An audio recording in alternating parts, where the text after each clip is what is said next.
और मैं तो अपनी बच्ची के साथ साथ पूरे तमाम जो पाकिस्तान और तमाम जो बच्चियों का केस है, इससे कतई नज़र कि वो किस सोसाइटी किस जो है वो मुल्क या किस मज़हब से ताल्लुक़ रखते हैं, इस चीज़ से कतई नज़र मैं जो हूँ एक तमाम बच्चियों का केस लड़ रहा हूँ। मुझे यकीन है कि हम ये केस जीतेंगे।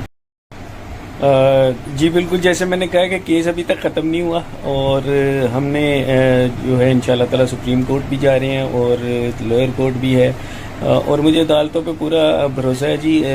मेरी तो बात ये अभी तक नहीं सुनी गई थी, मेरा पॉइंट यही है। लोअर कोर्ट और सुप्रीम कोर्ट, मुझे भरोसा है उनके ऊपर और वो मेरी बात सुनेंगे। और मैं तो अपनी बच्ची के साथ साथ पूरे तमाम जो पाकिस्तान और तमाम जो बच्चियों का केस है, इससे कतई नज़र कि वो किस सोसाइटी किस जो है वो मुल्क या किस मज़हब से ताल्लुक़ रखते हैं, इस चीज़ से कतई नज़र मैं जो हूँ एक तमाम बच्चियों का केस लड़ रहा हूँ। मुझे यकीन है कि हम ये केस जीतेंगे। सेकेंडली, कल हम इस सिलसिले से लेकर एक प्रेस कॉन्फ्रेंस भी कर रहे हैं और उसके अंदर मज़ीद जो है हमारा लाए अमल जो कानूनी होगा वो हम बयान करेंगे।